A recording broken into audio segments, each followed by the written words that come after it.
చంద్రబాబు నాయుడు గారికి ఎక్కడ తగ్గాలో తెలుసు, ఎలా తగ్గాలో తెలుసు, ఎందుకు తగ్గాలో కూడా తెలుసు. కాపు సామాజిక వర్గానికి సంబంధించి ఇప్పుడు తాజాగా కాపు గర్జన కేసు మళ్ళీ రీఓపెన్ చెయ్యాలి అనే నేపథ్యంలో ఒక జీవో విడుదల చేశారు. వెంటనే ఇమీడియట్గా అభిబే లేదు, ఇది హోంశాఖ ఎవరు చేశారో ఈ కుట్ర మేము ఆరా తీస్తాం, ఇదైతే మేము ఉపసంహరించుకుంటున్నామంటూ మళ్ళీ మరొక జీవో విడుదల చేశారు.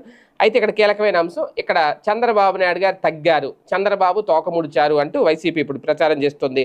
కాపు సామాజిక వర్గంపై రెడ్ బుక్ కుట్రలు తెగబడిన చంద్రబాబు ప్రభుత్వం 24 గంటల్లోనే తోక ముడిచింది. టీడీపీ కూటమి ప్రభుత్వం కుతంత్రంపై యావత్ కాపు సామాజిక వర్గం బగ్గుపడడం, కాపు సామాజిక వర్గానికి మద్దతుగా వైఎస్ఆర్సీపీ పోరుబాటు పడతామని ప్రకటించడంతో చంద్రబాబు సర్కారు విధి లేక వెనక్కి తగ్గింది. కాపులను బీసీల్లో చేర్చాలన్న ఉద్యమం సందర్భంగా చోటు చేసుకున్న తుని ఘటనపై నమోదు చేసిన కేసులను తిరగదోడాలన్న నిర్ణయంపై ప్రభుత్వం ఉపసంహరించుకుంది. కాపు ఉద్యమకారులపై కోర్టు కొట్టేసిన కేసులను తిరగదోడుతూ జారీ చేసిన జీవోను ఉపసంహరించుకు